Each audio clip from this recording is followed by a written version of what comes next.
Hello and welcome to True Crime Rocket Science, the most authentic voice in true crime.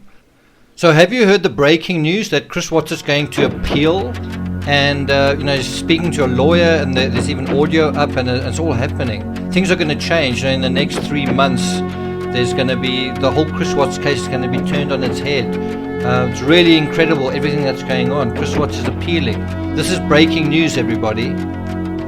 Except it's not.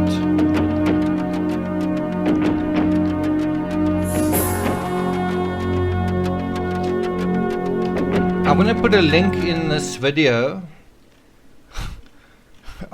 for an article that was written or published on April 30th in People. The title is Chris Watts is looking into ways to appeal conviction. Right? And about halfway through the article, it talks about an insider who says Watts feels he was unable to explain some of the mitigating circumstances of what happened on the night he killed his family. So it seems like he wants to go to trial. He doesn't want to deny what he did necessarily, but he wants to address mitigating circumstances, whatever they are. And the source, which we don't know, it's not named here. It could be Anna, it could be a couple of other people. This is a quote from that source. Everything happened so fast there at the end of the legal proceedings, and Watts is not sure he was in the right mind to plead guilty like he did. For him, it's not about getting out of jail, it's also that he hasn't been able to really have his day in court. So he's kind of saying he wasn't really in his right mind and things happened really quickly. I don't know whether some other people aren't in their right minds, that are sort of on the eve of this Netflix documentary saying Chris Watts is appealing, and someone also said to appeal. It's the same thing all over again. Is you put something up, everyone gets very excited, and then a few days or weeks later it dies down and nothing comes of it. The big clue to what's going on here is YouTube creators aren't news sources, and they shouldn't be. So they aren't, and they shouldn't be. If you Google this, you won't see a single reputable news source, recognized media source talking about this. And that tells you everything.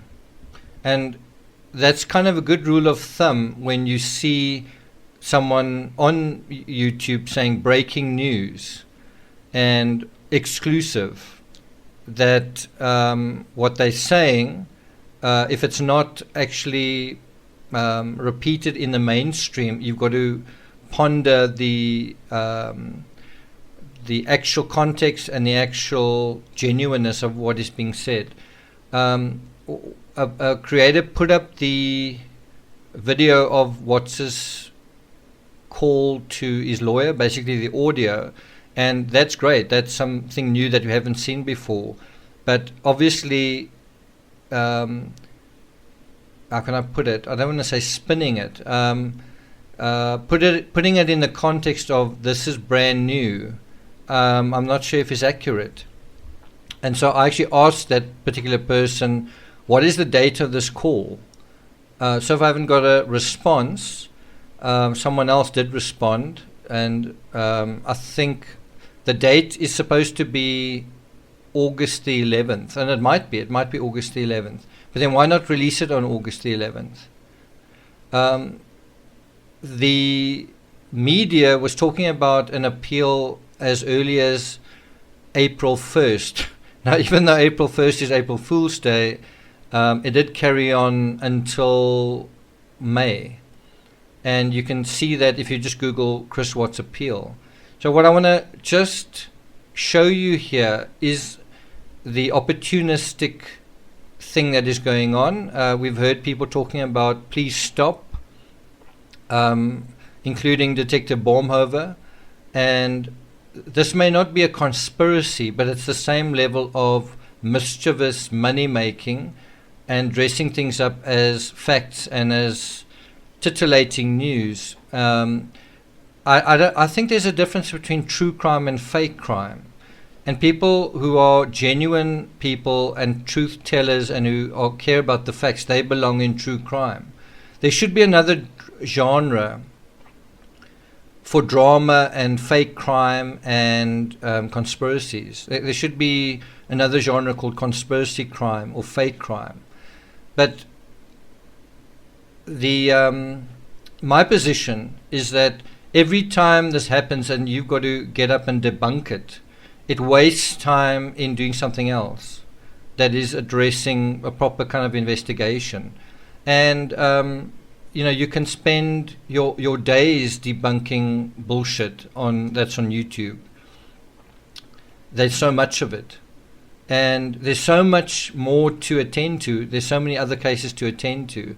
And if we're going to just get stuck on opportunistically dressing up information, like it's something from some time ago that you then recycle at the right time. It happens in quite a few other cases. In Madeleine McCann, in John Benet Ramsey, you'll have news reports at a certain time, like just before a documentary comes out, where someone's just confessed. And everyone gets very excited, everyone watches the documentary, and then it fizzles again. But it's a great way to drum up interest. It's just not true crime. It's kind of like a kind of public relations marketing thing. And it basically, what it does is it triggers people and it makes them distrusting of the media and of the authorities. And you might think that's fine. Don't trust the media, don't trust the authorities. And then something like coronavirus comes along and you say, don't trust the media, don't trust the authorities. Well, lives can then depend on that. And who do you think is actually more trustworthy? I'm talking about the actual stories that come out of the media, for example, talking about crime. Do they allow credible media into courtrooms to report, or do they allow YouTube creators? Which is in the majority there?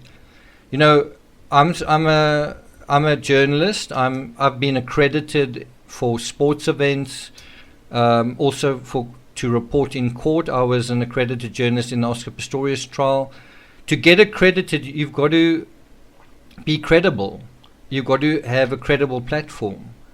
And if you're not credible, you can't get accredited, and you're not accredited. So I want you to just think about some of these people saying these things. Do you think that they are or have ever been accredited in that sense? Just think about that.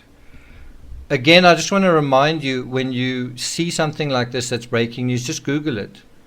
If it really is some kind of scoop, the big media will pick up on it immediately because it's something that their audiences would love to hear about.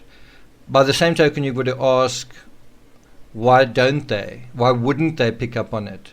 And I can tell you what the answer is. They would say, it's not news. It's not news. It's a non-story. If you care about true crime, I want to encourage you to subscribe and follow and read the books of the most authentic voice in true crime. If you care about true crime, if you enjoy the other side of it, then this is certainly a channel you shouldn't be at. Maybe it's not fun or exciting or whatever.